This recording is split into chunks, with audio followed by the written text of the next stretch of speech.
अस्सलामुअलैकुम to all of you, hope so you are all well. तो आज हम बात करेंगे लिक्विड की।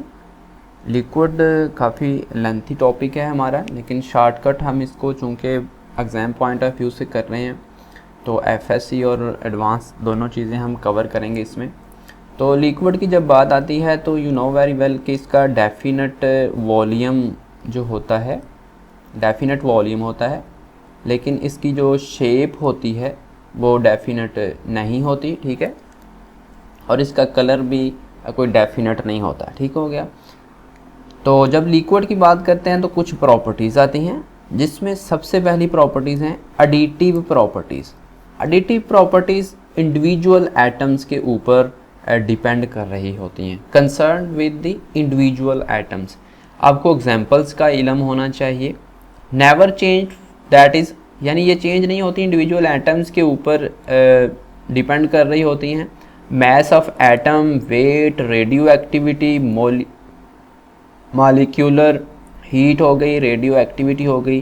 तो एग्जांपल आपको जो है ना याद रखनी चाहिए कि for example which one is additive properties. तो आपको इल्म होना चाहिए कि वेट हो गया, मैस हो गया, रेडियो एक्टिविटी हो गई, मॉलिक्यूलर वेट हो गया, ये सारी की सारी क्या है, एडिटिव प्रॉपर्टीज़, जो कि इंडिविजुअल एटम्स को के ऊपर डिपेंड कर रही हैं, ठीक है।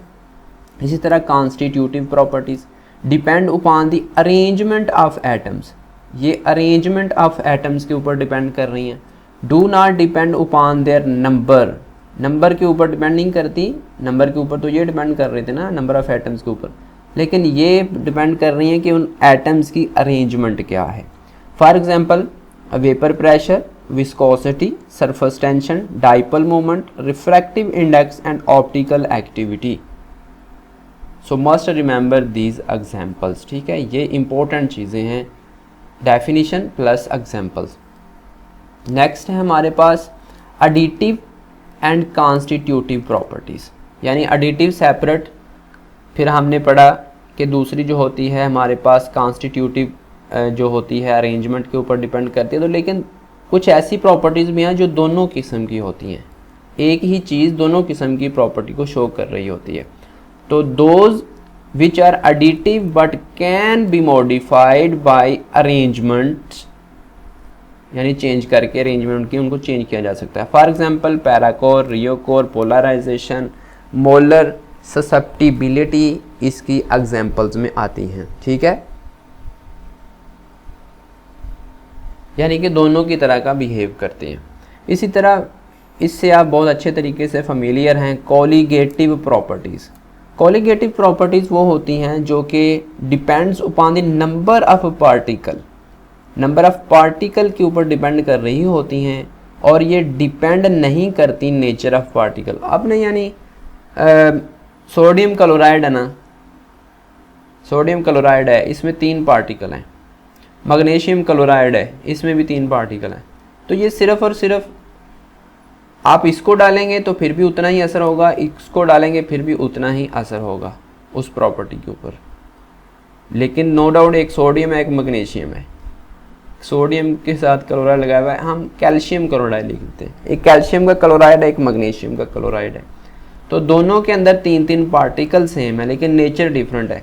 इसलिए ये नेचर के ऊपर बिल्कुल भी डिपेंड नहीं करती, सिर्फ पार्टिकल के ऊपर डिपेंड करती है, नंबर ऑफ पार्टिकल के ऊपर, ठीक है। Lowering of vapour pressure, elevation of boiling point, depression in freezing point और ऑस्मोटिक प्रेशर है, ठीक है। दीज आर कोलिगेटिव प्रॉपर्टीज़ जी। तो नेक्स्ट हमारी जो लिक्विड की प्रॉपर्टी है वो है surface tension. You know very well कि एक मॉलिक्यूल है लिक्विड के अंदर वाला जो है, अब जो लिक्विड के अंदर है ना उसकी हर तरफ दूसरे मॉलिक्यूल हैं, तो हर एक ने उसको अट्रैक्ट किया हुआ है।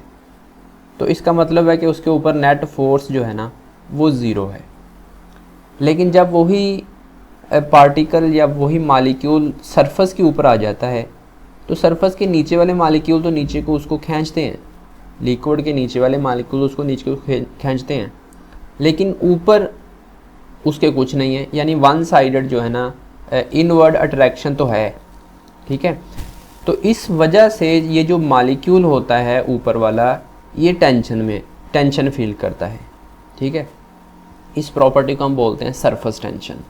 और सरफेस टेंशन की डेफिनेशन को अच्छे अंदाज में कर लें कि force in newton acting along liquid surface at right angle के ऊपर वो फोर्स लग रही है line along the line 1 metre in length, 1 metre length के ऊपर जितनी फोर्स लग रही है। यूनिट इंपॉर्टेंट है न्यूटन पर मीटर, डाइंस पर सेंटीमीटर, जॉल इंटू पर मीटर स्क्वायर, ठीक है। यूनिट ज़्यादा इंपॉर्टेंट हैं। इसके अलावा इसकी एग्जाम्पल्स जो हैं वो ज़्यादा इंपॉर्टेंट रहेंगी, वो भी मैं बता भी देता हूँ। तो उसके बाद effect of temperature. Effect of temperature ये जो हमारे पास है ना, ये वाला लैम्डा या गैमा पढ़ लें, इसको रिप्रेजेंट करते हैं सरफेस टेंशन के साथ। तो टेम्परेचर के साथ सरफेस टेंशन का इनवर्स रिलेशन है, ठीक है। यानी जैसे जैसे आप टेम्परेचर को इंक्रीज़ करेंगे सरफेस टेंशन डिक्रीज़ करेगी। उसकी रीज़न ये है कि टेम्परेचर के इंक्रीज़ करने से जो फोर्सेस ऑफ अट्रैक्शन होती हैं वो डिक्रीज़ करती हैं। तो फोर्सेस ऑफ अट्रैक्शन के डिक्रीज़ करने से अल्टीमेटली जो सरफेस टेंशन होती है वो भी डिक्रीज़ करती है। तो टेम्परेचर के साथ क्या रिलेशन हुआ सरफेस टेंशन का? इनवर्स रिलेशन हुआ, ठीक हो गया। और उसके अलावा दूसरी बात हमने जो करनी है इनकी प्रॉपर्टीज़ की करनी है, जहाँ से हमें प्रीवियस क्वेश्चन भी पूछा हुआ था। प्रीवियस हमें पूछा हुआ था कि जो रेन ड्रॉप्स होते हैं वो स्फेरिकल क्यों होते हैं। रेन ड्रॉप्स जो होते हैं वो स्फेरिकल क्यों होते हैं? तो वो सरफेस टेंशन की वजह से ही स्फेरिकल शेप के होते हैं। इसके अलावा अगर डेली लाइफ में हम इसकी एग्जांपल लेते हैं तो जो बुलबुले बनते हैं ना, ग्लोबल्स जिनको बोलते हैं, बुलबुलों का बनना, वो भी हमारे पास क्या स्पेलिंग है? ग्लोबल्स,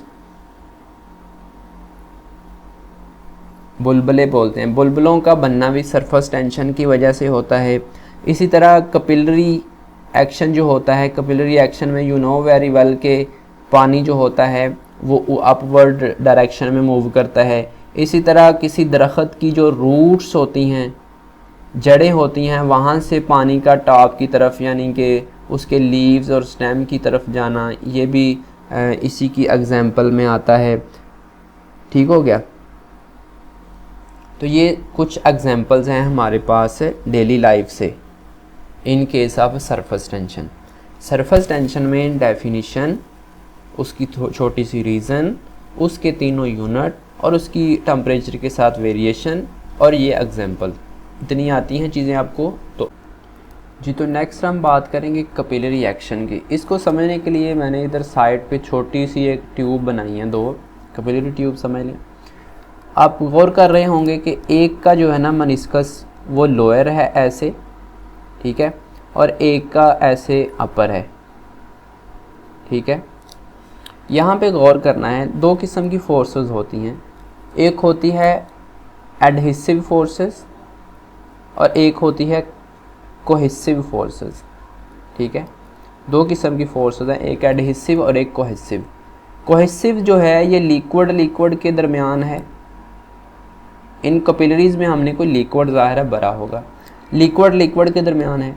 और ये जो एडहेसिव है ना, ये लिक्विड और सॉलिड के दरमियान है। सॉलिड समझ रहे होंगे आप, वॉल्स ऑफ द ट्यूब होंगी, ठीक है, वॉल्स ऑफ द ट्यूब होंगी।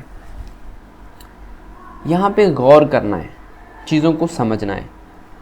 जब कोहेसिव फोर्सेस ज़्यादा होंगी ना, यानी जो हमने लिक्विड भरा हुआ है उसके मॉलिक्यूल के आपस की अट्रैक्शन बहुत ज़्यादा है, ठीक है, उसकी आपस की बहुत ज़्यादा हैं, तो लिक्विड अपनी तरफ खींचा हुआ है ज़्यादा, ठीक है। यहाँ पे सेंटर से इसका ऐसे होना, ये बेसिकली है हमारे पास कनकेव, ठीक है, इसको बोलते हैं कनकेव। ये इस तरह क्यों बना हुआ है, एक प्याला नुमा? क्योंकि लिक्विड आपस की फोर्सेस जो है ना, कोहेसिव फोर्सेस जो हैं वो बहुत ज़्यादा हैं। इस वजह से लिक्विड ट्यूब की जो वॉल्स है ना उसके साथ चिपकना पसंद नहीं कर रहा, बल्कि उसके आपस के मॉलिक्यूल की फोर्सेस ज़्यादा हैं, इसलिए वो नीचे को धंसा हुआ है। लिक्विड आपस में एक दूसरे को अट्रैक्ट कर रहा है। तो इट्स मीन कि जब कोहेसिव फोर्सेस ज़्यादा हो जाएं as compare to adhesive forces, तो हमारे पास क्या बनता है? कनकेव बनता है। और जो कॉन्टैक्ट एंगल यहाँ पे याद रखना है, कॉन्टैक्ट एंगल, ठीक है। कॉन्टैक्ट एंगल जो बनता है वो बनता है लेस देन 90 डिग्री, ठीक है। 90 डिग्री से लेस का बनता है। और ऐसे लिक्विड्स को हम बोलते हैं, मैं ऊपर लिख देता हूँ, ऐसे लिक्विड्स को हम वेटिंग लिक्विड बोलते हैं, वेटिंग लिक्विड बोलते हैं। और इसकी एग्जांपल में हम वाटर को ऐड कर सकते हैं। आई थिंक सो कि आप समझ गए होंगे जो मैं समझाना चाह रहा हूँ। यहाँ पे आते हैं, यहाँ पे मज़ीद आपको चीज़ें समझ आएंगी। ये जो है इसको बोलते हैं हम कन्वेक्स। ये जो ऊपर को उठा हुई सरफेस है ना, इसको बोलते हैं हम कन्वेक्स। अब यहाँ पे गौर करें तो कैपिलरी की जहाँ पे साइडें हैं ना, ये वाली साइडें हैं, वहाँ से थोड़ा सा ये क्या कर रहा है, वहाँ से नीचे को झुका हुआ है। इट्स मीन कि यहाँ पे जो कैपिलरी की वाल्स के साथ लिक्विड की फोर्सेस हैं ना, या अट्रैक्शंस हैं, वो ज़्यादा हैं।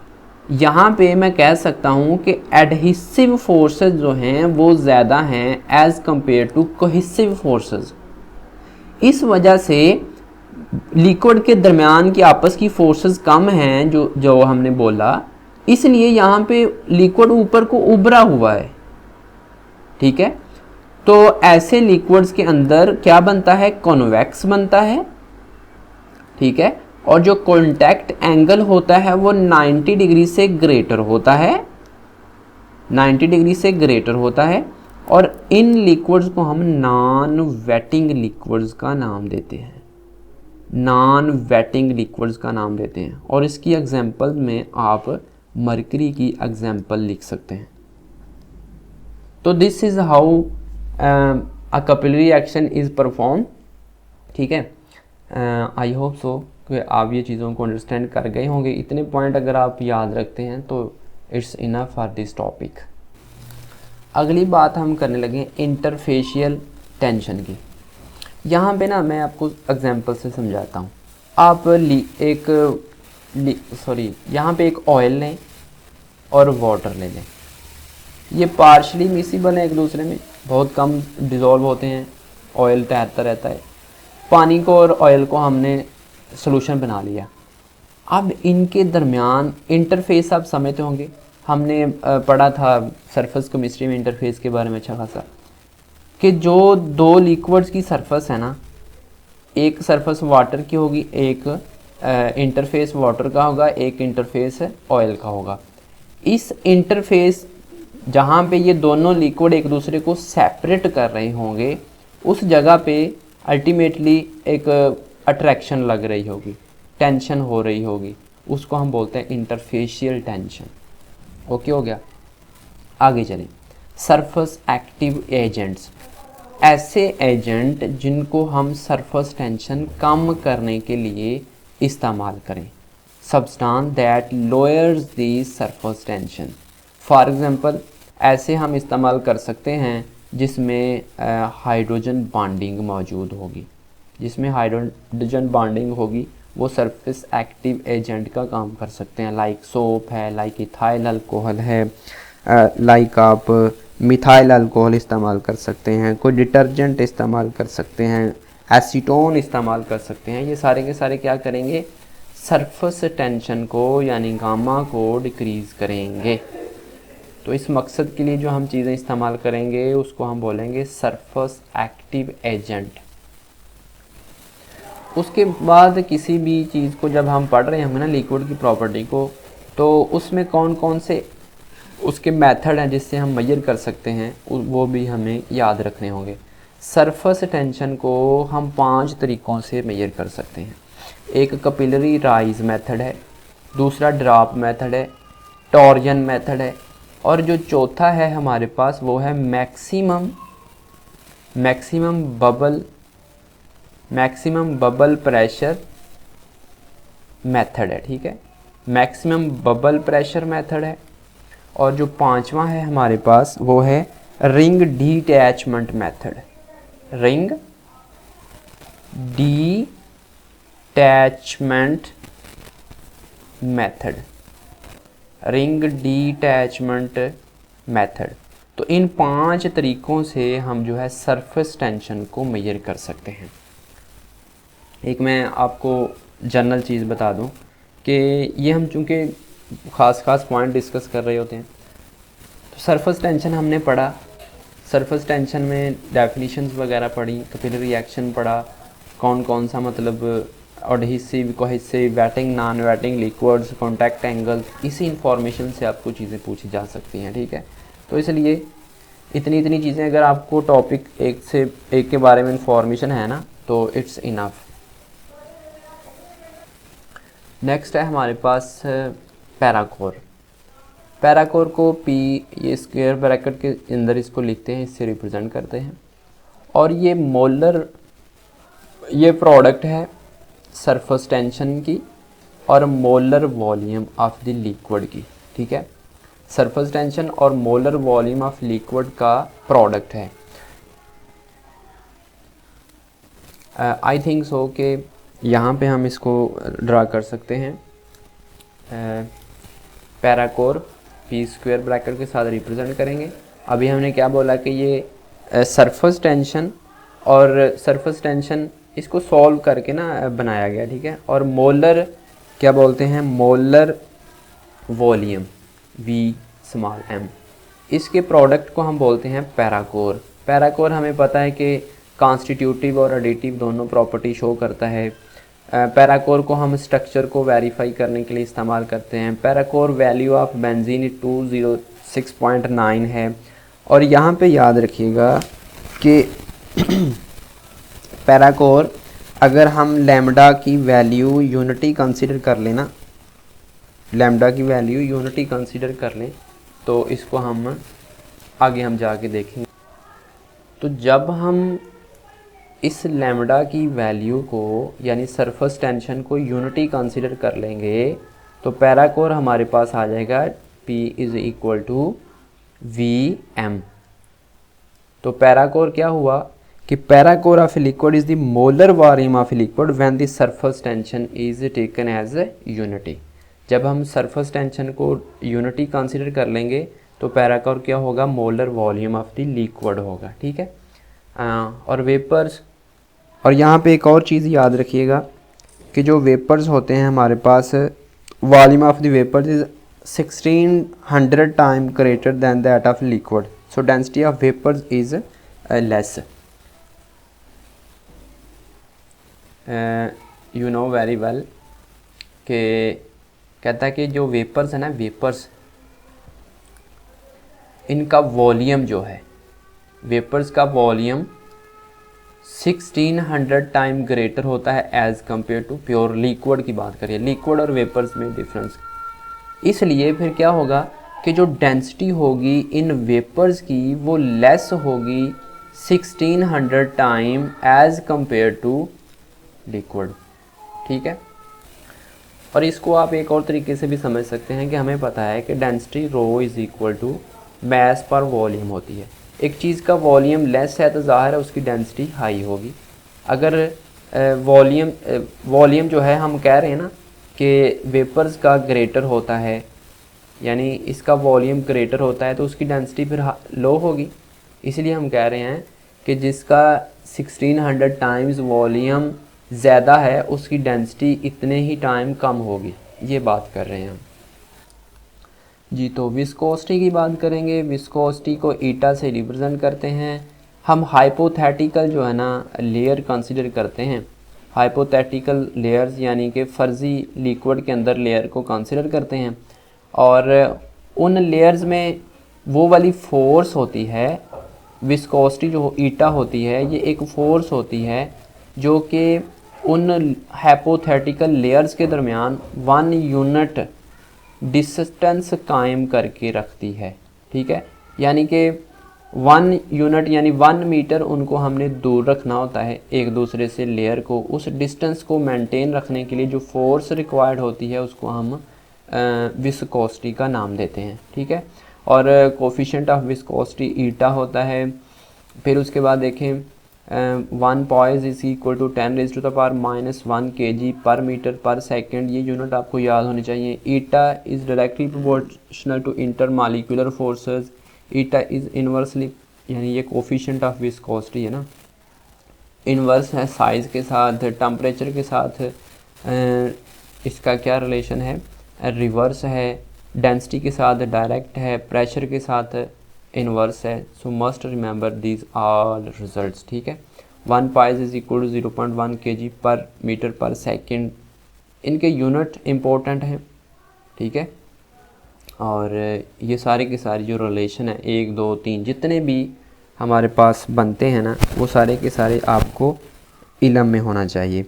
आपको ये भी इल्म होना चाहिए कि जब गैसेस की बात कर रहे थे ना, हम गैसेस की जब बात कर रहे तो वहाँ ईटा जो था बढ़ता था जब हम टेम्परेचर को बढ़ाते थे, लेकिन इन केस ऑफ लिक्विड ये इम्पोर्टेंट पॉइंट है कि जब लिक्विड की बात करते हैं तो यहाँ पे टेम्परेचर के साथ इसका इन्वर्स रिलेशन है। So must remember this one. और यहाँ पे एक बात और भी याद रखिएगा कि अगर हम 1 डिग्री राइज़ करते हैं ना टेम्परेचर में, 1 डिग्री टेम्परेचर इंक्रीज़ करते हैं तो हमारे पास 2%, ठीक है, 2% डिक्रीज़ होता है किस में, ईटा में, क्योंकि इन्वर्स रिलेशन है लिक्विड के अंदर। तो 1 डिग्री टेम्परेचर राइज़ करेंगे यहाँ से तो ईटा 2% फॉल होगा, ठीक है। So must remember this one. उसके बाद टर्म है फ्लूइडिटी। फ्लूइडिटी रेसिप्रोकल होता है विस्कोसिटी का, जो अभी हमने पढ़ा, पर पॉइस इसका यूनिट है, ठीक है, उसका पॉइस था। मेजरमेंट ऑफ विस्कोसिटी, विस्कोसिटी को ऑस्टवर्ड विस्कोमीटर से हम मेजर करते हैं। याद रखिएगा कि एब्सोल्यूट जो वैल्यू है ना, एब्सोल्यूट विस्कोसिटी हम मेजर नहीं कर सकते। विस्कोसिटी जो एब्सोल्यूट है उसको हम मेजर नहीं कर सकते, इसलिए ऑलवेज रिलेटिवली मेजर करते हैं। किसके रिलेटिव मेजर करते हैं हम, वाटर को स्टैंडर्ड मानते हैं और उस लिहाज से दूसरी चीज़ों की हम विस्कोसिटी मेजर करते हैं। एब्सोल्यूट भी कभी भी नहीं निकाल सकते, इसलिए हम रिलेटिव विस्कोसिटी ही वाटर के लिहाज से निकालते हैं। एक चीज़ यहाँ पे एक और चीज़ याद रखिएगा, ये तो बात होगी ना कि 2% विस्कोसिटी डिक्रीज़ होती है 1 डिग्री टेम्परेचर राइज़ करने से। फिर उसके बाद ट्रांस आइसोमर्स जो होते हैं उनकी विस्कोसिटी ज़्यादा होती है एज़ कम्पेयर टू सीज। रियो कोर जो होता है m/d ईटा की पावर 1/3 होता है। Use to measure molar masses of polymers, polymers के मैसेज को मेजर करने के लिए इस्तेमाल कर सकते हैं। रियो कोर की बात हो रही है। और यहाँ पे कुछ चीज़ें आपने याद रखनी है। अब फ़्लो होता है लिक्विड का, वो किस टाइप का हो सकता है, यानी लिक्विड का फ़्लो है तो वो किस टाइप का हो सकता है। हमें पता है ना, फ़्लो 2 किस्म के होते हैं, एक स्ट्रीमलाइन फ़्लो होता है और एक टर्बुलेंट फ़्लो होता है। तो ये पहचानने के लिए एक साइंटिस्ट है जिसने हमें रेनॉल्ड नंबर दिया, रेनॉल्ड नंबर दिया। इस नंबर की बेस के ऊपर हम आइडिया लगा सकते हैं कि फ़्लो किस किस्म का होगा। लेट्स से मैं इसको R से रिप्रेजेंट करता हूँ, ठीक है। फॉर एग्ज़ाम्पल अगर रेनॉल्ड नंबर इक्वल हुआ या लेस हुआ 2000 से, ठीक है, इक्वल हुआ या 2000 से लेस हुआ, तो उस वक्त जो फ़्लो होगा, फ़्लो क्या होगा, वो स्ट्रीम लाइन होगा, फ़्लो स्ट्रीम लाइन होगा।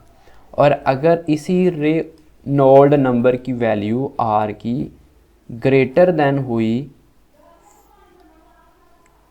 4000 से, तो फिर जो फ़्लो होगा वो होगा टर्बुलेंट फ़्लो होगा।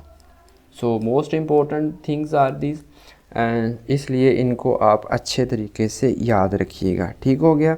विस्कोसिटी एब्सोल्यूट कभी भी मेजर नहीं कर सकते, इसलिए हम रिलेटिवली विस्कोसिटी को मेजर करते हैं, ठीक हो गया।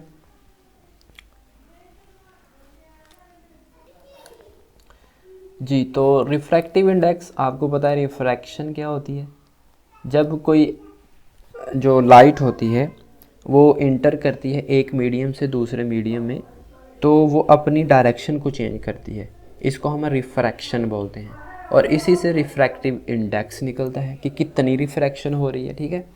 अगर कोई चीज़ लाइटर मीडियम से डेंसर में जाती है तो वो नॉर्मल की तरफ मूव कर जाती है, और अगर डेंसर से लाइटर में जाती है तो वो अवे चली जाती है फ्रॉम दी नॉर्मल, ठीक है, अवे फ्रॉम दी नॉर्मल चली जाती है।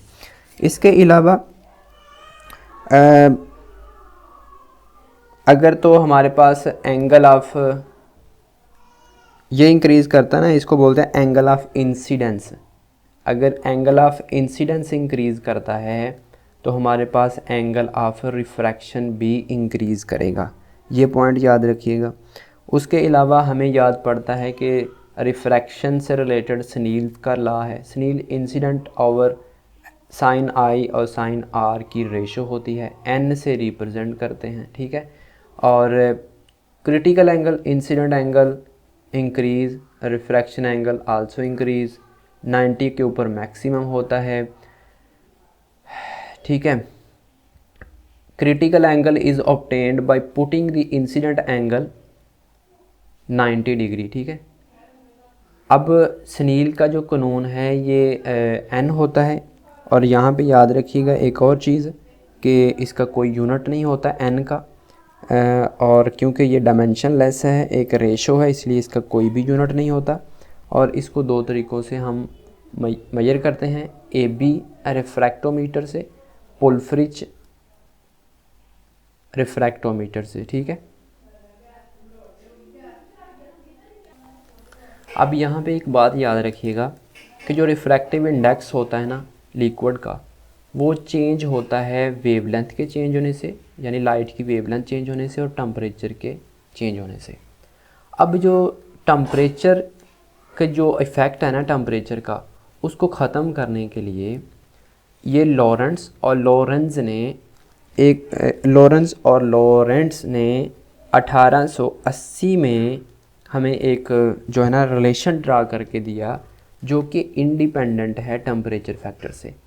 ये हमारे पास रिफ्रैक्टिव इंडेक्स है जिसमें बिल्कुल भी कोई, ये वाली वो वैल्यू है जो कि इंडिपेंडेंट है, टेम्परेचर के ऊपर बिल्कुल डिपेंड नहीं करती।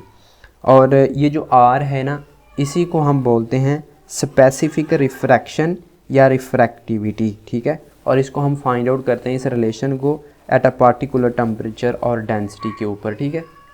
यूनिट आप देख लें रिफ्रैक्टिविटी के। मोलर रिफ्रैक्शन जो है ये भी एक एडिटिव प्रॉपर्टी है, ठीक है।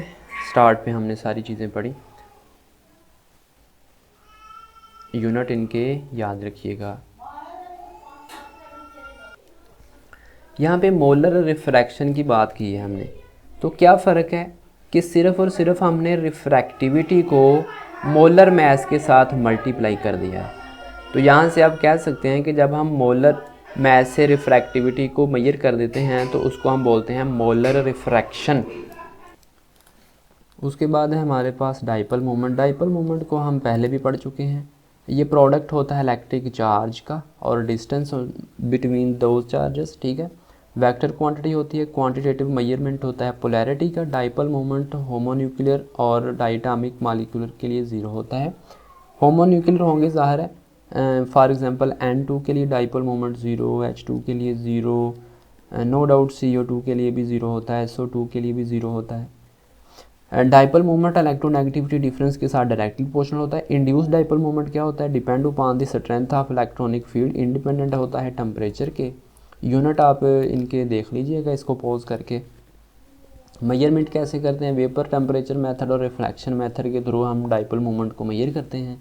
एप्लीकेशन क्या है, कंपैरिजन ऑफ पोलैरिटीज़ कर सकते हैं, परसेंटेज आयनिक करैक्टर फाइंड आउट कर सकते हैं, shape of the molecule find out कर सकते हैं। ये हम पहले भी बातें कर चुके हैं केमिकल बॉन्डिंग के अंदर। कंपैरिजन सीज और ट्रांस के दरमियान कर सकते हैं। Comparison of ortho Meta para isomers के दरमियान कंपैरिजन कर सकते हैं। आर्थो मेटा के लिए डाइपोल मोमेंट ज़ीरो नहीं होता, लेकिन पैरा के लिए डाइपोल मोमेंट ज़ीरो होता है। HF 43%, आयनिक है 47%।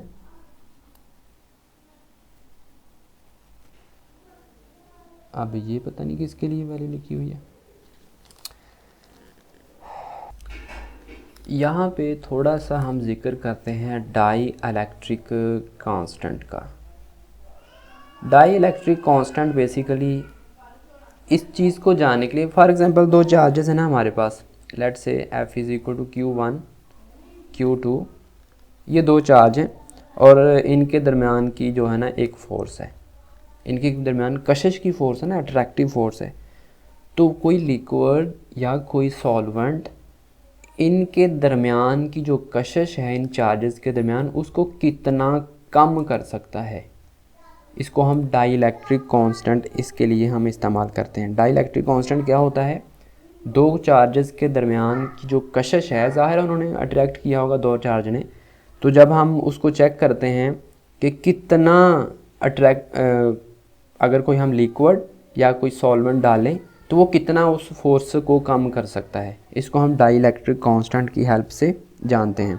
ठीक है। और जो ज़ाहिर सी बात है फिर जो पोलर होंगे ना, पोलर लिक्विड होंगे या सॉल्वेंट होंगे, उनके जो डाई इलेक्ट्रिक कांस्टेंट होंगे वो मोर होंगे और इसके बरक्स नॉन पोलर के जो होंगे वो लेस होंगे। ठीक है।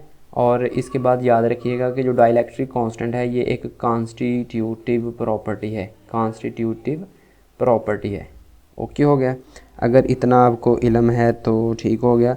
वाटर का जो डाई इलेक्ट्रिक कांस्टेंट होता है वो सबसे ज़्यादा होता है, चूँकि हाइड्रोजन बॉन्डिंग है, पोलैरिटी ज़्यादा होती है। नॉन पोलर के दरमियान के डाई इलेक्ट्रिक कांस्टेंट कम होते हैं, पोलर के ज़्यादा होते हैं। इसकी एग्जांपल आप चेक कर सकते हैं कि सिंपल पोलैरिटी जिनके अंदर होगी उनके हाई होंगे, जिनके अंदर लेस पोलैरिटी होगी ऑन द बेसिस आप पोलैरिटी आप फाइंड आउट कर सकते हैं कौन सा मोर इलेक्ट्रिक डाई इलेक्ट्रिक का कौन सा कम है। जी, तो ये हमारी कॉमन ऑब्जर्वेशन है कि डिफरेंट चीज़ें जो लिक्विड्स होते हैं वो मैग्नेट की तरफ अट्रैक्ट होते हैं या रिपेल भी हो सकते हैं। तो इसको हम मैग्नेटिक प्रॉपर्टी बोलेंगे किसी लिक्विड की। सबसे पहली टर्म है मैग्नेटिक परमेबिलिटी। ये बेसिकली फॉर एग्जांपल ये हमारे पास नॉर्थ पोल है, ये साउथ पोल है, ये जो लाइनें गुजर रही हैं ना, फील्ड लाइनें हैं या मैग्नेटिक लाइंस हैं। ठीक है, यानी मैग्नेटिक फील्ड लाइंस हैं। तो वो वाली tendency of these lines to pass through medium, ये हमारा मीडियम है मेन जो कि हमारा सब्सटेंस रखा हुआ है हमने कोई, अगर वो इस मीडियम से गुजरें एज़ कम्पेयर टू, ये जो बाहर वाली साइड है ये वैक्यूम है, वैक्यूम है या ईयर है। ठीक है, वैक्यूम या ईयर है। बजाय इसके कि वो इस एयर या वैक्यूम से गुजरे, उसके गुजरने की, इन लाइनों की इस मीडियम से गुजरने की जो टेंडेंसी है ना, इसको हम मैग्नेटिक परमेबिलिटी का नाम देते हैं। मैग्नेटिक परमेबिलिटी अल्फ़ा से रिप्रेजेंट करते हैं और फॉर वैक्यूम या एयर के लिए इसकी वैल्यू जो होती है वो 1 के इक्वल होती है। लेस देन 1 हो तो वो डायामैग्नेटिक सब्सटेंसेस होंगे, अगर ग्रेटर देन 1 हो तो वो पैरामैग्नेटिक सब्सटेंसेस होंगे। डायामैग्नेटिक सब्सटेंस कैसे होते हैं? डाया का मतलब होता है जो कि रिपेल करते हैं, प्रेफर करते हैं कि वो बाहर से गुजरें एज़ कम्पेयर टू मीडियम। यानी ये देखें, इनकी अल्फ़ा जो होनी है वो लेस देन 1 है ना। ठीक है, लेस देन 1 यानी कि ये क्या करते हैं, ये फॉर एग्जांपल सेंटर में हमारा सब्सटेंस रखा हुआ है, कोई लिक्विड है हमारा, तो ये लाइनें जो हैं वो रिपेल हो रही हैं यानी बाहर से गुजर रही हैं, यानी ये सब्सटेंस हमारा उन लाइनों को रिपेल कर रहा है। तो क्या है, prefer to pass through vacuum. ज़ाहिर सी बात है वो रिपेल कर रहा है तो लाइनें अनडिफ्लेक्टेड, बिल्कुल रिपेल ना भी कर रहा हो, एक चीज़ अट्रैक्ट नहीं हो रही, मैग्नेट यानी मैग्नेटिक फील्ड को अपनी तरफ अट्रैक्ट नहीं कर रहा, तो इट्स मीन कि वो उसके ऊपर कोई फ़र्क ही नहीं पड़ रहा मैग्नेट का, तो वो बाहर से गुजर रही हैं लाइनें। ठीक है, यानी रिपेल हो रही हैं। और इसके बरक्स अगर कोई चीज़ उसको अट्रैक्ट कर ले, यानी ये मैग्नेट देखें, इसने उन फील्ड लाइंस को अपनी तरफ अट्रैक्ट कर लिया है, मैग्नेटिक फील्ड लाइंस को अपनी तरफ अट्रैक्ट कर लिया है, तो ऐसे सब्सटेंसेस को हम पैरामैग्नेटिक कहते हैं। ये हम पहले भी बातें कर चुके हैं काफ़ी ज़्यादा। फिर इसकी जो अल्फ़ा की वैल्यू होगी वो ग्रेटर देन 1 होगी। Prefer to pass through the medium यानी सब्सटेंस में से गुजरने की। और ferromagnetic, these are paramagnetic but value of alpha is very high 10⁻³ यानी फेरोमैग्नेटिक ऐसे सब्सटेंसेस होंगे जो कि बहुत ज़्यादा अच्छे पैरामैग्नेटिक होंगे, जिनकी जो एबिलिटी है ना अपनी तरफ अट्रैक्ट करने की वो बहुत ज़्यादा होगी, यानी 10⁻³ तक होगी। तो ये है जी मैग्नेटिक प्रॉपर्टीज़। इसके अलावा magnetic properties magnet unpaired of electrons की वजह से होती है, MOT भी इसको एक्सप्लेन करती है। फिर कैसे कैलकुलेट करते हैं मैग्नेटिक मोमेंट, ये सारी चीज़ें हम मुख्तलिफ अपने लेक्चर्स में बातें कर चुके हैं जी। तो हम पलट कर वापस आ गए हैं जी FSC की तरफ। तो FSC में हाइड्रोजन बॉन्डिंग के लिए रिक्वायर्ड है हमें फॉन्कल, ये 4 एलिमेंट होते हैं। हाइड्रोजन की डेफिनेशन यही है कि एक अट्रैक्टिव फोर्स होती है जिसके लिए एक पार्शियल नेगेटिव और एक के लिए हमें हाईली इलेक्ट्रोनेगेटिव एलिमेंट होनी चाहिए, दूसरी साइड पे पार्शियल हाइड्रोजन एटम होना चाहिए। तो वो हाइड्रोजन बॉन्डिंग शो करेंगे, ठीक है। उसके बाद जो स्ट्रेंथ ऑफ हाइड्रोजन बॉन्डिंग होती है 20 टाइम लेस होती है as compare to covalent bond, यानी कोवलेंट बॉन्ड से हल्का होता है हाइड्रोजन बॉन्ड, 20 टाइम्स लेस होता है, यानी कोवलेंट बॉन्ड 20 टाइम हायर होता है। इसके साथ HF का जिगजैग स्ट्रक्चर होता है due to hydrogen bonding. HF is weaker acid than HCl2 due to hydrogen bonding. देखें हमारे पास आर्डर जो है ना एसिडिक स्ट्रेंथ का HI है, सबसे अच्छा एसिड है। उसके बाद इस साइड पे हमारे पास HF है जो कि सबसे वीक है। HF के बाद क्लोरीन है, HCl है। फिर उसके बाद हमारे पास HBr है। तो ये हमारे पास आर्डर है कि ये सबसे ज़्यादा एसिडिक है, यानी सबसे ज़्यादा एसिडिक है और ये बिल्कुल कम एसिडिक है। उसकी रीज़न ये है कि हाइड्रोजन फ्लोरीन जो है ना, फ्लोरीन F, वो हाईली इलेक्ट्रोनेगेटिव है, हाइड्रोजन को अट्रैक्ट करके रखे हुए है और इसके साथ साथ इसकी जिगजैग स्ट्रक्चर होता है, ठीक है। उसके साथ अगर अगली बात करें तो वाटर जो होता है लिक्विड होता है, लेकिन H2S जो है ये गैस है। क्या डिफरेंस है जी? अगेन इलेक्ट्रोनेगेटिविटी हाइड्रोजन बॉन्डिंग का। यहाँ पे H2S है, H2S में कोई भी हमारे पास हाईली इलेक्ट्रोनेगेटिव होना चाहिए ना, तो इसमें हाइड्रोजन बॉन्डिंग नहीं है। वाटर में हाइड्रोजन बॉन्डिंग है, मौजूद है, क्योंकि रिक्वायरमेंट ही ये वाले एलिमेंट हैं, फ्लोरीन, ऑक्सीजन, नाइट्रोजन, ठीक है। दूसरी चीज़ HF 1 हाइड्रोजन बॉन्ड है, वाटर में 2 हाइड्रोजन बॉन्ड है, ठीक है। इसलिए हम कहते हैं ना कि जो हमारे पास भाई साहब हैं, बॉइलिंग पॉइंट ऑफ वाटर जो होता है, बॉइलिंग पॉइंट ऑफ वाटर जो होता है वो ग्रेटर होता है एज़ कम्पेयर टू HF। उसकी रीज़न ये है कि इसमें 2 हाइड्रोजन बॉन्ड है, इसमें सिर्फ 1 हाइड्रोजन बॉन्ड है, ठीक है। उसके साथ अमोनिया में 1 हाइड्रोजन बॉन्ड होता है। अगली बात ये करनी है हमने कि जितना स्मॉल साइज़ होता है ना, स्मॉल साइज़ जितना होता है उतनी कम जो होती है ना पोलराइज एबिलिटी होती है, पोलराइज एबिलिटी होती है, उतनी कम होती है और उतनी ही कम अट्रैक्शन होती है, उतनी ही कम अट्रैक्शन होती है। फिर उतना ही कम जो होता है ना बॉइलिंग पॉइंट होता है। मस्ट रिमेंबर दिस वन कि स्मॉल साइज होगा ना तो पोलराइजेबिलिटी स्मॉल होगी, पोलराइजेबिलिटी स्मॉल होगी तो अट्रैक्शन स्मॉल होगी, अट्रैक्शन स्मॉल होगा तो बॉइलिंग पॉइंट भी उस चीज़ का कम आएगा। यहाँ पे थर्मल प्रॉपर्टीज़ की कुछ बात करते हैं। तो कहता है कि जो कोवेलेंट हैलाइड्स है ना, कोवेलेंट हैलाइड्स ग्रुप 4 के, ग्रुप 5 के, ग्रुप 6 के, ग्रुप 7 के, ये इन के जो हैलाइड्स हैं उनका फर्स्ट मेंबर जो होता है उनके बॉइलिंग पॉइंट हाई हैं। उसकी रीज़न क्या है? उसकी रीज़न भी अगेन हाइड्रोजन बॉन्डिंग है, ठीक है। हाइड्रोजन बॉन्डिंग की वजह से ग्रुप 5, 6 और 7 का पहला मेंबर जो होते हैं 6 7 5 6 7 तीनों के जो होते हैं पहले पहले मेंबर उनके देख लें। यहाँ पे हाई हैं, हाइड्रोजन इनके अंदर हाइड्रोजन बॉन्डिंग है और इनके बॉइलिंग पॉइंट हाई हैं दूसरे एलिमेंट्स अपने हैलाइड से। उसकी रीज़न ये है कि इसमें हाइड्रोजन बॉन्डिंग है, ठीक है।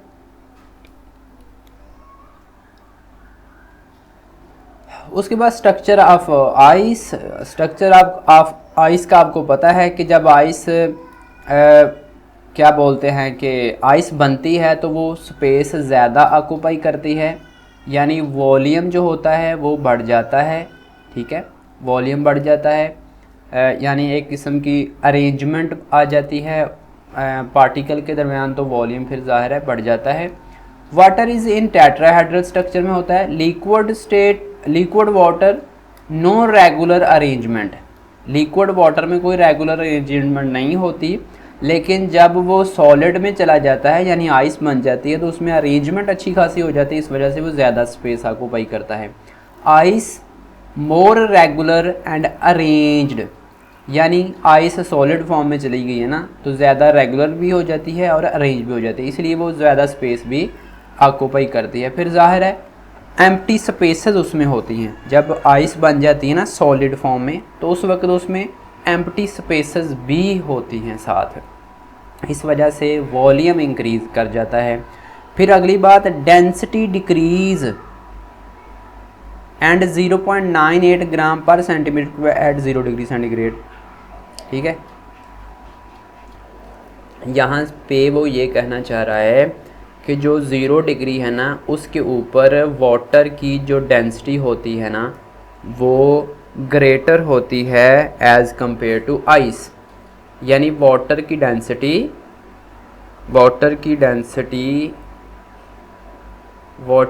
डेंसिटी ज़्यादा होती है आइस से किसके टेम्परेचर के ऊपर, एट 0 डिग्री, ठीक है। 0 डिग्री के ऊपर वाटर की डेंसिटी ज़्यादा होती है।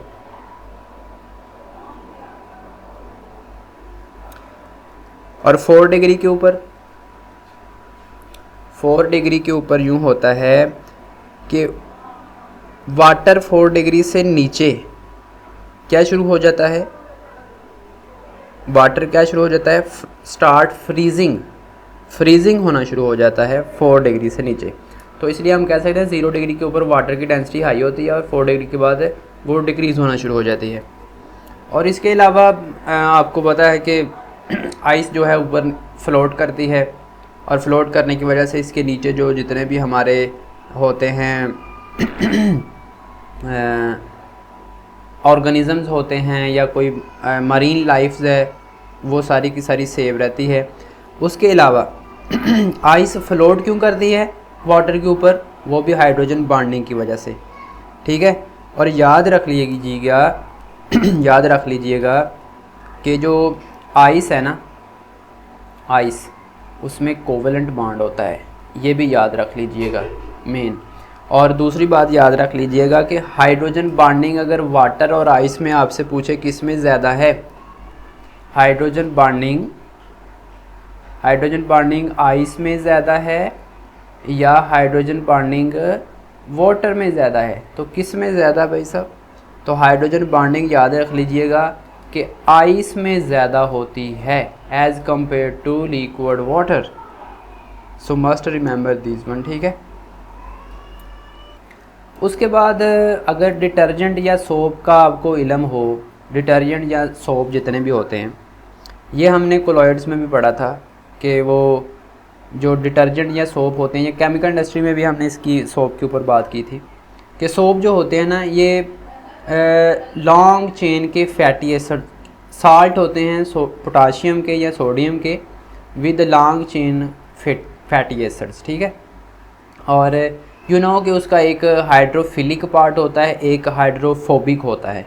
हाइड्रोफोबिक जो होता है वो पानी में डिज़ोल्व नहीं होता, लेकिन हाइड्रोफिलिक पार्ट जो होता है वो पानी में डिज़ोल्व हो जाता है इसी वजह से। और वो डिज़ोल्व क्यों हो जाता है, क्योंकि वो पोलर पार्ट होता है, वो हाइड्रोजन बॉन्डिंग की वजह से डिज़ोल्व हो जाता है, जो पोलर यानी हाइड्रोफिलिक पार्ट जो होता है, ठीक है।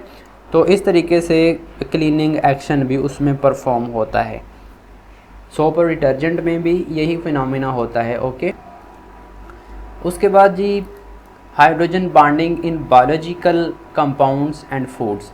बायोलॉजिकल कंपाउंड आरएनए और डीएनए है, ठीक है। अमाइनो एसिड्स क्वाइल्ड होते हैं डीएनए में,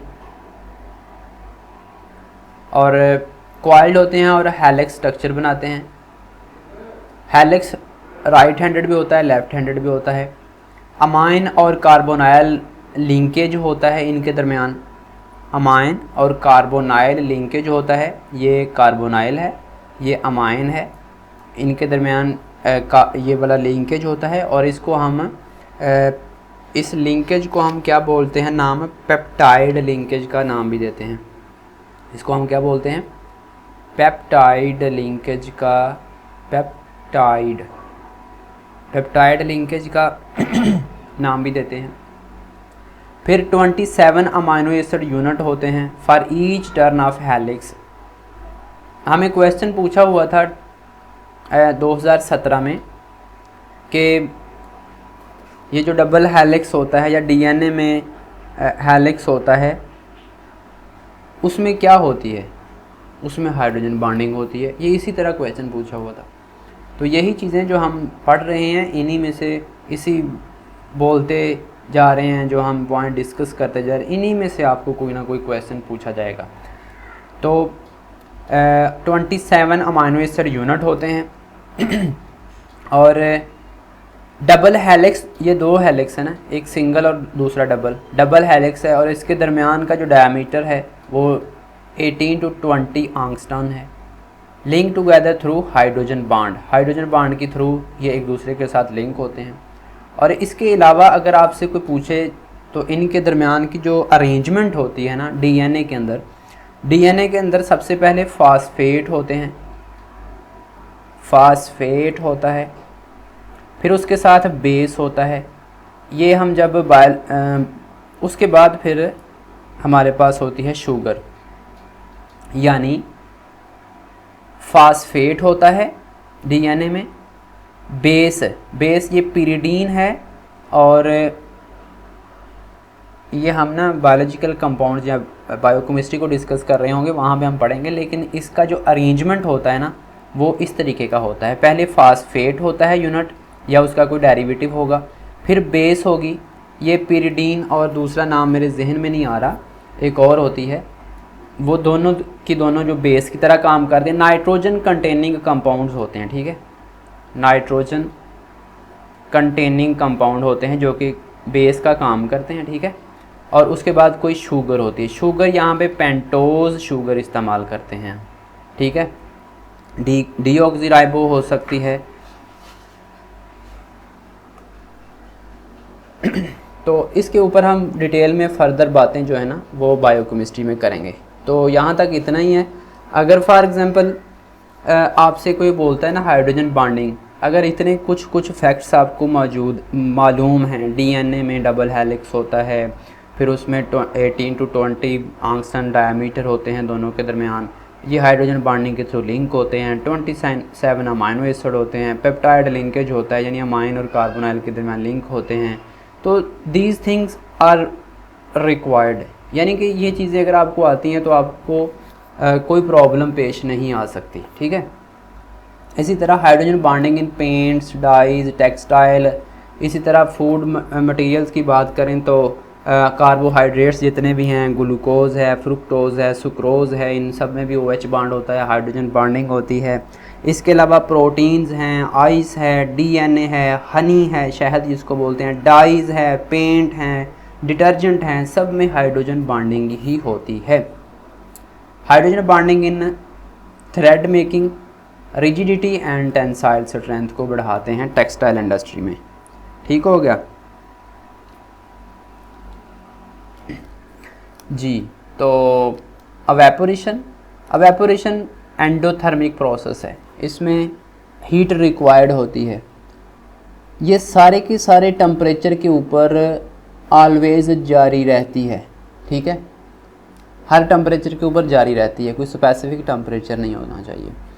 और एक और बात याद रखिएगा जो कि मोस्ट इम्पोर्टेंट है, वो ओपन एटमॉस्फेयर होना चाहिए, ओपन सिस्टम होगा, ओपन सिस्टम होगा तभी आपकी एवेपोरेशन हो सकती है, क्लोज सिस्टम में ज़ाहिर है फिर नहीं होगी।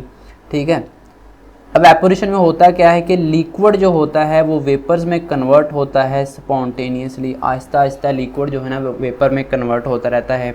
अब एवेपोरेशन की रीज़न क्या है? रीज़न का आपको पता है कि जितने भी मालिक्यूल हैं लिक्विड के सारों की एनर्जी सेम नहीं है, मुख्तलिफ एनर्जी वाले होते हैं, और जिनकी एनर्जी हाई होती है वो आहिस्ता आहिस्ता नीचे रहना पसंद नहीं करता और ऊपर आ जाता है और वो सरफेस को छोड़ देता है जब हाई एनर्जी उसकी हो जाती है, तो एवेपोरेशन शुरू हो जाती है। ठीक है, फिर उसके अलावा जो एवेपोरेशन होती है ना ये कूलिंग काज करती है, ये काज करती है किसको? कूलिंग को। ठीक है, उसके अलावा ये पॉइंट लिखे हुए हैं कि एनर्जी के ये यानी एवेपोरेशन जो है ये सरफेस एरिया के डायरेक्टली प्रोपोर्शनल है। जितना सरफेस एरिया ज़्यादा होगा, ज़ाहिर है ऊपर वाली सतह जितनी ज़्यादा होगी उतने ही मालिक्यूल वहाँ से एवेपोरेट होने के चांसेस ज़्यादा हो सकते हैं। लाइक पानी एक गिलास में रख दें, एक को आप किसी प्लेट में डाल दे रख दें तो प्लेट वाला जल्दी एवेपोरेट हो जाएगा। फिर एवेपोरेशन टेम्परेचर के डायरेक्टली प्रोपोर्शनल होती है। ज़ाहिर है टेम्परेचर बढ़ेगा, एनर्जी ज़्यादा मालिक्यूल की बढ़ेगी, उतने ही मालिक्यूल डिस्टर्ब होकर ऊपर आएंगे और वो लीव करेंगे सरफेस को। ठीक है, उसके बाद इंटरमालिकुलर फोर्सेस के साथ इन्वर्सली प्रोपोर्शनल है, यानी जितनी कम इंटरमालिकुलर फोर्सेस होंगी उतनी ज़्यादा एवेपोरेशन। ज़ाहिर सी बात है इंटरमालिकुलर फोर्सेस जो होती हैं वो जितनी कम होंगी उतनी ज़्यादा एवेपोरेशन होगी। उसके अलावा अगर मैं बात करूं तो फोर्स के साथ इन्वर्स हो गया, काज कूलिंग, एवेपोरेशन, ये सारी की सारी चीज़ें आपको अगर इल्म हैं तो दैट्स गुड थिंग। उसके बाद है हमारे पास वेपर प्रेशर। लाइक लिक्विड और सॉलिड जो है ना हमारे पास ये इक्विलिब्रियम के ऊपर हैं, एक ख़ास टेम्परेचर के ऊपर इक्विलिब्रियम पोजीशन के ऊपर। अब जितने वेपर्स बने होंगे ना, इधर जितने भी वेपर्स बने होंगे वो सारे के सारे एक प्रेशर एक्सर्ट करेंगे। ठीक है, इस सारे सिस्टम के ऊपर, एक क्लोज सिस्टम है उसके ऊपर एफर्ट लगाएंगे, फोर्स लगाएंगे, उस फोर्स को हम वेपर प्रेशर का नाम देंगे। यानी वेपर्स ही प्रेशर एक्सर्ट करेंगे लेकिन एट इक्विलिब्रियम पोजीशन एक्सर्ट करेंगे जब दोनों चीज़ों में इक्विलिब्रियम इस्टेब्लिश हो चुका होगा और एक ख़ास टेम्परेचर के ऊपर ये काम होगा। इसको हम बोलेंगे वेपर प्रेशर। ठीक है, क्लाउसियस-क्लैपेरॉन रिलेशन है is use to discuss non linear increase of vapour pressure with temperature. इसको हम उस वक्त भी डिस्कस कर चुके थे जब हम फेज चेंजेस की बात कर रहे थे। क्लाउसियस-क्लैपेरॉन रिलेशन, इसको हम पहले भी डिस्कस कर चुके हैं अपने प्रीवियस लेक्चर में। Independent of amount and surface area, यानी सरफेस एरिया के ऊपर भी ये डिपेंड नहीं करती और अमाउंट के ऊपर भी डिपेंड नहीं करती। केजी मीटर पर सेकंड स्क्वायर और न्यूटन इंटू पर मीटर स्क्वायर, यानी प्रेशर है ना तो यूनिट इसके ये वाले होंगे। Very low vapour pressure of solid can be measured by using Knudsen पता नहीं ये कॉन्डसन एफ्यूजन सेल लिखा हुआ है, कॉन्डसन एफ्यूजन सेल लिखा हुआ है जी। तो इससे हम वेपर प्रेशर को मेजर कर सकते हैं। वेपर प्रेशर किस किस चीज़ के ऊपर डिपेंड करता है? साइज़ के ऊपर डिपेंड करता है, फोर्सेस के ऊपर डिपेंड करता है, टेम्परेचर के ऊपर, और फोर्सेस के साथ वेपर प्रेशर का इन्वर्स रिलेशन है, टेम्परेचर के साथ डायरेक्ट रिलेशन है। फोर्सेस जितनी ज़्यादा होंगी उतना कम वेपर प्रेशर होगा। आगे है glycerol has lowest vapour pressure. Glycerol देखना, ये हमारे पास जो वैसलीन वगैरह चीज़ें हैं, ऑयली लाइक चीज़ें होती हैं, इनके वेपर प्रेशर कहाँ होते हैं? उनके वेपर्स बनते ही नहीं हैं, बहुत कम बनते हैं। तो glycerol has very low vapour pressure. Vapour pressure को मेजर करने के लिए मानोमेट्रिक मेथड इस्तेमाल किया जाता है। ठीक है जी। तो नेक्स्ट है बॉइलिंग पॉइंट। अब लोगों को इल्म होना चाहिए कि जब वेपर प्रेशर एक्सटर्नल प्रेशर की इक्वल हो जाए ना तो चीज़ें बॉयल करना शुरू होती हैं।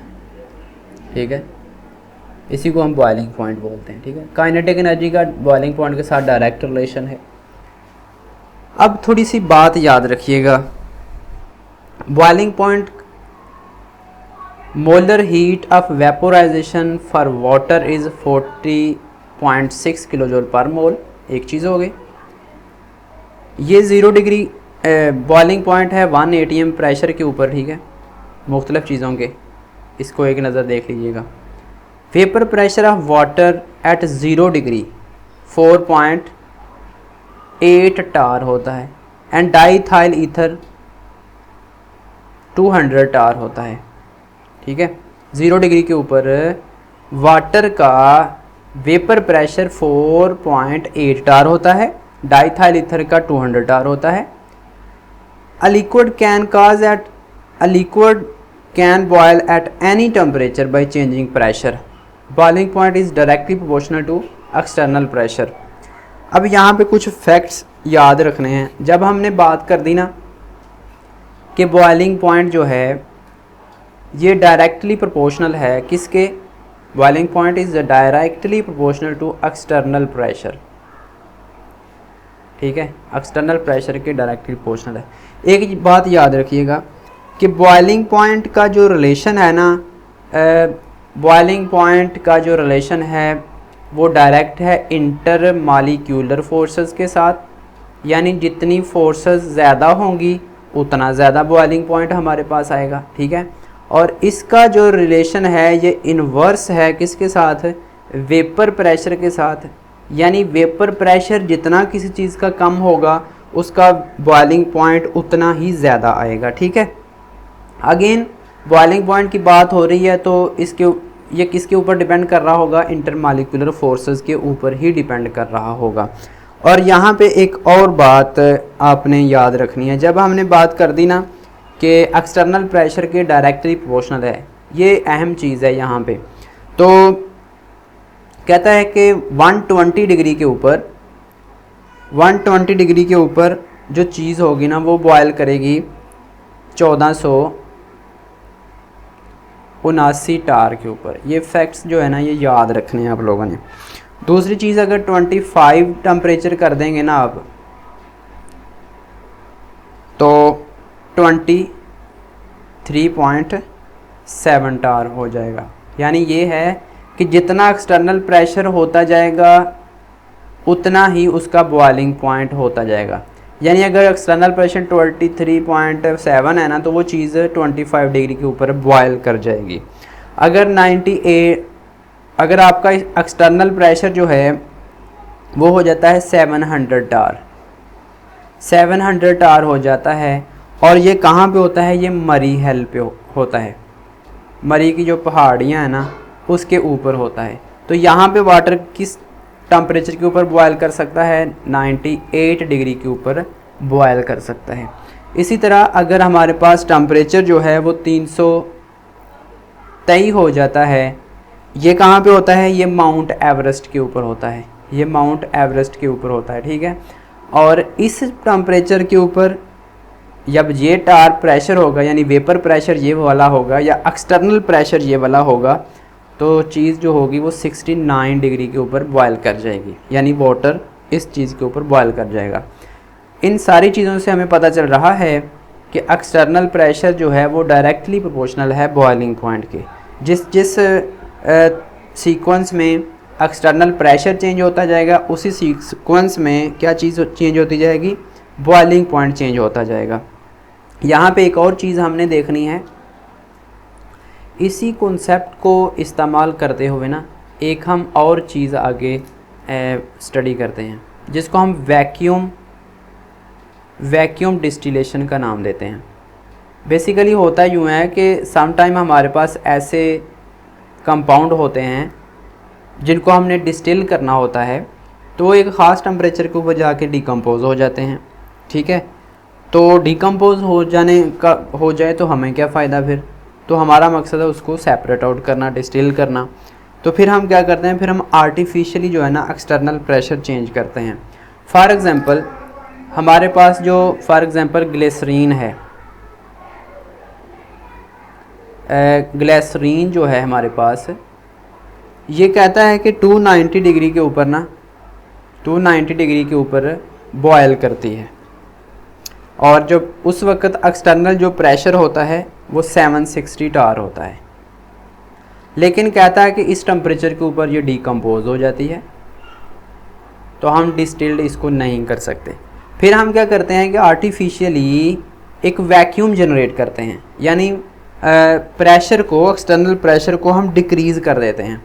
इस एक्सटर्नल प्रेशर को हम कहाँ पे ले जाते हैं, 50 टार के ऊपर ले जाते हैं, ठीक है, सॉरी टार, यानी 50 टार के ऊपर ले जाते हैं। और वही ग्लिसरीन जो इस 290 डिग्री टेम्परेचर के ऊपर बॉयल कर रही थी, वो अब किस के ऊपर बॉयल करेगी, 210 डिग्री के ऊपर बॉयल कर जाएगी, ठीक है। यहाँ पे वो यहाँ तक जाते हुए तो वो डिकम्पोज हो रही थी, लेकिन यहाँ तक आते हुए वो डिकम्पोजिशन से बच जाएगी और यहाँ पे डिस्टिल हो जाएगी, यानी उसको हम सेपरेट आउट कर सकते हैं। तो this is known as vacuum distillation.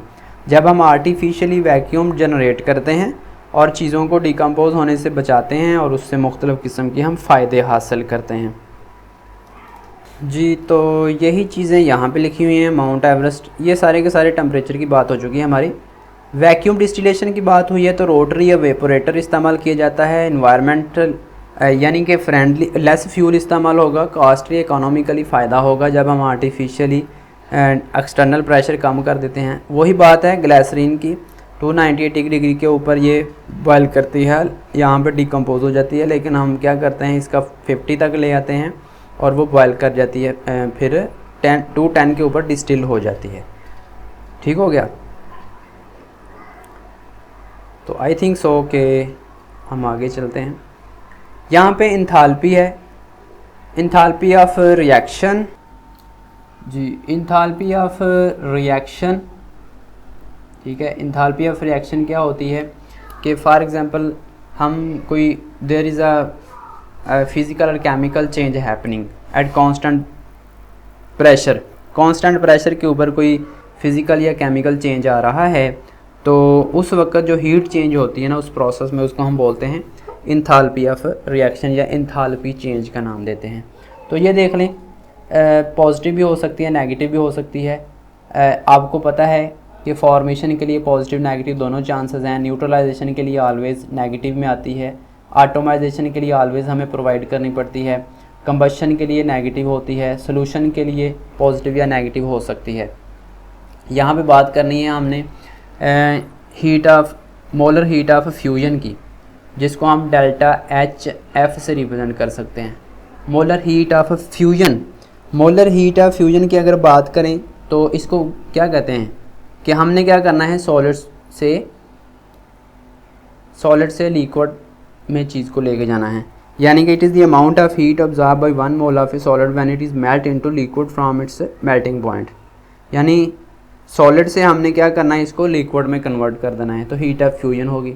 इसी तरह होती है हमारे पास delta H V, heat of vaporisation. तो इसमें क्या करना होता है कि हमने लिक्विड से कहाँ जाना होता है, वेपर्स में कन्वर्ट करना होता है किसी चीज़ को, ठीक है। तो इसको बोलते हैं हीट ऑफ वेपोराइजेशन। और तीसरी हीट होते हैं हमारे पास हीट ऑफ सब्लिमेशन। तो हीट ऑफ सब्लिमेशन क्या होती है, इसमें हमने सॉलिड से वेपर्स बनाने होते हैं डायरेक्टली, ठीक है। सॉलिड से डायरेक्टली हमने वेपर्स बनाने होते हैं विदाउट कन्वर्टिंग इनटू लिक्विड, ठीक है। डायरेक्ट सॉलिड से लिक्विड में, वेपर में जाना है, और अगर वेपर को हम इधर कन्वर्ट करें तो इसको हम कंडेंसेशन का भी नाम देते हैं, ठीक है। अब डिफरेंस चेक करना है इनमें। डिफरेंस क्या है कि ये तीनों की तीनों वैल्यूज़ जो है ना, ये डायरेक्टली प्रोपोर्शनल है इंटरमॉलिक्यूलर फोर्सेस के। जैसे जैसे इंटरमॉलिक्यूलर फोर्सेस बढ़ेंगी इनकी वैल्यूज़ बढ़ेंगी। लेकिन अगर तीनों का कंपैरिजन करें तो डेल्टा एस जो है, यानी हीट ऑफ सब्लिमेशन, वो सबसे ज़्यादा होगी, फिर heat of delta H we होगी, और फिर हमारे पास सबसे कम जो होगी डेल्टा एच वी होगी। तो this is basically the order जो कि आपको याद रखना होगा, ठीक है। उसके बाद हमारी है बारी लिक्विड क्रिस्टल्स की। तो लिक्विड क्रिस्टल बेसिकली ये एक साइंटिस्ट है, 1888 में फ्रेडरिक रेंटजर ने क्या किया कि वो एक ऑर्गेनिक कंपाउंड के ऊपर स्टडी कर रहा था जिसको हम बोलते हैं कैस्टर ऑयल बेंजोएट।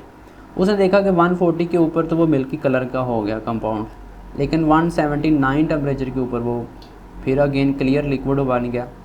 तो मेल्टिंग टेम्परेचर और क्लियरिंग टेम्परेचर, यानी कि ये इसका मेल्टिंग टेम्परेचर था जब वो मिल्की लिक्विड बना, और ये उसका क्लियरिंग टेम्परेचर था जब वो दोबारा क्लियर बन गया। तो इसका रिवर्स प्रोसेस भी हो सकता है। उसने इधर को गया, जब उसने रिवर्स किया तो अगेन वही उसको देखने को मिला। तो उसने अंदाज़ा लगाया कि ये जो इन बिटवीन कंडीशन है ना, इसको उसने बोला कि ये लिक्विड क्रिस्टल है, turbid liquid phase called liquid crystal. यानी 145 से लेकर 179 तक की जो कंडीशन थी इस कंपाउंड के लिए, उसको उसने लिक्विड क्रिस्टल का नाम दिया। Liquid crystal have definite shape, solid property भी शो कर सकता है और लिक्विड प्रॉपर्टी भी शो कर सकता है, यानी कि ये इन बिटवीन है सॉलिड और लिक्विड के। ठीक है, मोस्टली ऑप्टिकल प्रॉपर्टीज़ होती हैं। Solid crystal can be isotropic और अनिसोट्रोपिक, ये बहुत ज़्यादा इंपॉर्टेंट चीज़ है जी।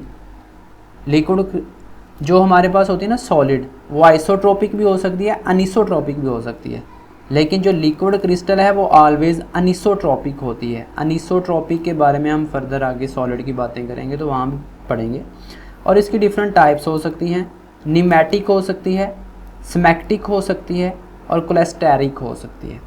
निमेटिक जो होती है, इसमें जो क्रिस्टल्स होती हैं ना ये वाली, कोई पैरेलल नहीं होती, कोई अरेंजमेंट नहीं होती, एक दूसरे में इंड्यूस्ड होती हैं। ठीक है, जब इस यहाँ पे टेम्परेचर बढ़ाया जाए तो ये तेज़ी के साथ ना अलाइनमेंट इसकी शुरू हो जाती है। स्मैक्टिक जो है ये ऑर्डर होती है थोड़ी सी। ठीक है, नेक्स्ट वाली जो हमारे पास है ना क्लस्टेरिक, ये समझ लें कि कायरल शेप की होती है। ठीक है, कायरल शेप की होती है, यानी कि जैसे हेलिक्स नहीं होता, यानी कायरल शेप की होती है या हेलिक्स फॉर्म में होती है। और उसके अलावा जो क्लस्टेरिक लिक्विड क्रिस्टल है ना, इसको हम कायरल निमेटिक लिक्विड का नाम भी देते हैं, कायरल निमेटिक लिक्विड का। They have fluidity of liquid and optical properties of crystals. Users temperature sensor में इस्तेमाल करते हैं। Potential failure in electric circuit जो होते हैं उसमें पोटेंशियल फेलियर को फाइंड आउट करने के लिए इस्तेमाल कर सकते हैं। लोकेट करते हैं वीन्स, आर्टरीज, ट्यूमर्स, ईटीसी वगैरह को। स्किन थेरेपी में इस्तेमाल करते हैं, एलसीडी वगैरह में, डिस्प्ले डिवाइसेस वगैरह में, और सॉल्वेंट इन क्रोमेटोग्राफी में भी इस्तेमाल करते हैं। तो this is all about the liquid. I think so कि जो हमारे पास स्टार्ट की इंटरमॉलिक्यूलर फोर्सेस हैं वो रह गई हैं, उसमें सबसे पहले थोड़ी सी बातें हम कर ही लेते हैं जी। तो डिफरेंट टाइप्स ऑफ फोर्सेस हैं लिक्विड के अंदर। डाइपोल फोर्सेस हो सकती हैं, ये डाइपोल्स के दरमियान की फोर्सेस होंगी, यानी कि ये पोलर मॉलिक्यूल्स के अंदर की फोर्सेस होंगी। फॉर एग्जांपल HCl का मॉलिक्यूल है एक, लाइक HCl का एक मॉलिक्यूल HCl के दूसरे मॉलिक्यूल को अट्रैक्ट करेगा। लाइक CH हमारे पास क्लोरोफॉर्म है ना, CHCl3, इसका एक मॉलिक्यूल दूसरे को खींचेगा। ठीक है, CHCl3 को अट्रैक्ट करेगा, यानी पोलर मॉलिक्यूल्स के दरमियान होगी। एक डाइपोल दूसरे डाइपोल को अट्रैक्ट करेगा, यानी एक डाइपोल का पॉजिटिव एंड दूसरे डाइपोल के नेगेटिव एंड को अपनी तरफ अट्रैक्ट करेगा। और ये जो होती हैं ये 1% होती हैं, ये 1% होती हैं किसका, कोवलेंट का। 1% होती हैं कोवलेंट का, यानी कि कोवलेंट का 1%। इसका क्या मतलब है कि 1% एज इफेक्टिव एज कोवलेंट, यानी जिस तरह कोवलेंट फोर्सेस जो होती हैं ना, कोवलेंट बॉन्ड जो होता है इफेक्टिव होता है, उसी तरह 1% ये भी काम कर सकता है। ठीक है, और उसके अलावा अगर हमारे पास डाइपोल फोर्सेस बढ़ती जाती हैं तो किसी चीज़ के जो थर्मोडायनामिकली पैरामीटर्स होते हैं ना वो भी बढ़ते हैं। लाइक डाइपोल डाइपोल फोर्सेस बढ़ेंगे ना तो मेल्टिंग पॉइंट बढ़ेंगे, बॉइलिंग पॉइंट बढ़ेंगे उसके, ठीक है, वेपराइजेशन जो होगी, और उसका दूसरा वेपर एवेपोरेशन वगैरह का फिनोमिना है, वो भी इन चीज़ों के ऊपर डिपेंड करता है, अभी हमने उधर देखा भी है। उसके बाद है आयन डाइपोल फोर्सेस। ये क्या होंगी, कोई आयन होगा और वाटर के मॉलिक्यूल के दरमियान की जो फोर्सेस होंगी, और ये आयन कोई भी हो सकता है, लाइक आप सोडियम आयन हो सकता है, क्लोराइड आयन हो सकता है, यानी एक वाटर मॉलिक्यूल के अंदर, वाटर के अंदर कोई आयन प्रेजेंट हो तो उसमें जो फोर्सेस होगी उसको हम आयन डाइपोल फोर्सेस का नाम देंगे। और यहाँ पे बात करेंगे डाइपोल इंड्यूस डाइपोल, तो ये होती हैं बेसिकली, एक पोलर होता है हमारे पास, एक पोलर होता है, दूसरा नॉन पोलर होता है, ठीक है, एक पोलर मॉलिक्यूल होता है, दूसरा नॉन पोलर होता है। होता यूँ है कि नॉन पोलर के जो मूविंग इलेक्ट्रॉन है ना, उनको ये अट्रैक्ट कर लेता है अपनी तरफ, पोलर मॉलिक्यूल इसके मूविंग इलेक्ट्रॉन को अपनी तरफ अट्रैक्ट करता है। इस तरीके से जो नॉन पोलर है उसमें भी पोलैरिटी जनरेट हो जाती है, उसमें भी पोलैरिटी जनरेट हो जाती है, और उस वजह से हम पोलैरिटी का जनरेट हो जाना मीन के पोलैरिटी इंड्यूस हो गई है, ठीक है। पोलर ने दूसरे के इलेक्ट्रॉन को अपनी तरफ खींचा, उसको भी पोलर बना दिया, तो इस दौरान जो फोर्स होगी उसको डाइपोल इंड्यूस डाइपोल फोर्सेस बोलते हैं, और इसको हम दूसरा नाम डिबे फोर्सेस का भी देते हैं, डिबे फोर्सेस का नाम भी देते हैं, ठीक है जी। तो बात अब हमने करनी है लंदन डिस्पर्शन फोर्सेस की। लंदन डिस्पर्शन फोर्सेस को instantaneous dipole induce dipole forces का भी नाम देते हैं, ठीक है। और इसको डिस्कवर करने वाले भाई साहब जो हैं ये है फ्रिट्ज लंदन, ठीक है, इसी वजह से इसको लंदन डिस्पर्शन फोर्सेस कहा जाता है। अब सम टाइम हम देखते हैं यार कि नाइट्रोजन है या ऑक्सीजन है या हाइड्रोजन है या हीलियम है या आर्गन है, ये सारे के सारे नॉन पोलर मॉलिक्यूल हैं, तो ये भी तो एग्जिस्ट करते हैं ना। तो ये कैसे एग्जिस्ट करते हैं, फिर ये कैसे एग्जिस्ट करते हैं। अब ये जो फोर्सेस होगी ये नॉन पोलर के अंदर मोर सिग्निफिकेंट रखती होंगी, नॉन पोलर मॉलिक्यूल्स के अंदर ये फोर्सेस रखती हैं। वैसे तो लंदन डिस्पर्शन फोर्सेस जो है ना, जिस मर्ज़ी कैटेगरी का कोई आपके पास सामने मॉलिक्यूल हो, एटम हो, कंपाउंड हो, उसमें लंदन डिस्पर्शन फोर्सेस तो पक्की होनी है ना, ठीक है। लेकिन नॉन पोलर में ज़्यादा सिग्निफिकेंट है इसकी। अब देखें, ये कहता है कि होता यूँ है कि फॉर एग्जांपल जब आप टेम्परेचर बढ़ाते हैं ना थोड़ा सा, तो हीलियम का लेट से हीलियम का एक मॉलिक्यूल है वो इधर वारागर्दी कर रहा है, हीलियम का दूसरा मॉलिक्यूल इधर वारागर्दी कर रहा है, दोनों में इलेक्ट्रॉन है, दोनों जब मूव करते करते एक दूसरे के करीब आते हैं तो रिपल्शन होता है, ठीक है। रिपल्शन होने के नतीजे में होता यूँ है कि एक का पॉजिटिव पोल जनरेट होता है और एक साइड पे नेगेटिव पोल जनरेट होते हैं, और दूसरे के अंदर भी एक पॉजिटिव पोल जनरेट होता है, एक पॉजिटिव पोल जनरेट होता है। यूँ समझ लें कि जब रिपल्शन होती है तो कुछ इस टाइप की चीज़ें बनती हैं, ठीक है, यानी उसकी एक साइड में सही बना नहीं पा रहा, एक साइड उसकी थोड़ी सी बड़ी हो जाती है, एक साइड जो है वो कम हो जाती है। लेट से ये नेगेटिव पार्ट है बड़ा हो गया, ये पॉजिटिव साइड है ये छोटी हो गई, तो इस तरीके से दोनों के अंदर पोलैरिटी जनरेट हो जाती है, यानी पोल जनरेट हो जाते हैं, ठीक है। अब ये जो पोल जनरेट हो गए हैं इसको बोलते हैं यानी कि इंस्टेंटेनियस डाइपोल जो बने हैं, ठीक है। एक तो चीज़ ये हो गई। अब ये जो बने हैं ये किसी और मूविंग हीलियम पार्टिकल को भी तंग करेंगे, उसके अंदर उसको भी तंग करेंगे। ये जो पोल बना है ये अगेन किसी दूसरे हीलियम मॉलिक्यूल को जाके तंग करेगा। तो इस तरीके से यानी कि इस वाले ने सेकंड वाले एटम के अंदर क्या कर दिया, पोलैरिटी को इंड्यूस कर दिया। तो इस तरीके से क्या होगा कि एक टेम्पोरेरीली फोर्स डेवलप होगी, फोर्स ऑफ अट्रैक्शन बिटवीन होगी। ये जो इंस्टेंटेनियस डाइपोल बने थे, ये इंस्टेंटेनियस डाइपोल बने थे इनके दरमियान, और ये जो इंड्यूस है इनके दरमियान, तो इसको बोलते हैं, ये जो फोर्स ऑफ अट्रैक्शन डेवलप हुई है ना, यानी इंस्टेंटेनियस डाइपोल के दरमियान और इंड्यूस्ड डाइपोल के दरमियान जो अट्रैक्शन प्रोड्यूस हो चुकी है इनके दरमियान, इसको बोलेंगे हम लंदन डिस्पर्शन फोर्सेस या डाइपोल इंड्यूस डाइपोल इंटरेक्शन। ठीक है, और ये बहुत शार्ट टाइम के लिए होती है, जैसे ही बनती है वैसे ही वैनिश हो जाती है। ठीक है, और ये तमाम किस्म के मालिक्यूल के अंदर प्रेजेंट होती है, लाइक क्लोरीन, हाइड्रोजन, जितनी भी नोबल गैसेस वगैरह हैं उनमें होती है। तो this is all about the liquids. मैं अगेन बात कर दूं, मैं हर अपने लेक्चर में यही बात रिपीट करता हूं कि सुनने वाले को ये ना लगे कि पता नहीं क्या कर दिया है। चूँकि हम बीपीएससी के लिए तैयारी कर रहे हैं, हमें सिर्फ़ और सिर्फ फोकस करना है मेन पॉइंट्स के ऊपर। हमें एक जनरल ओवरव्यू होना चाहिए चीज़ों का, ताकि जब हम एग्ज़ाम में बैठें तो एक ब्रॉड माइंडेड के साथ चीज़ों को सोच सकें। यू नो वेरी वेल कि कंसेप्ट चीज़ नाम की कोई चीज़ नहीं है पाकिस्तान में। रीडिंग बेस्ड पेपर है, जितनी भी रीडिंग कर सकते हैं आप इस वीडियोज़ के अलावा, नोट्स के अलावा, जितनी भी रीडिंग हो सकती है ज़रूर करें। सो बेस्ट ऑफ लक, अल्लाह हाफिज़।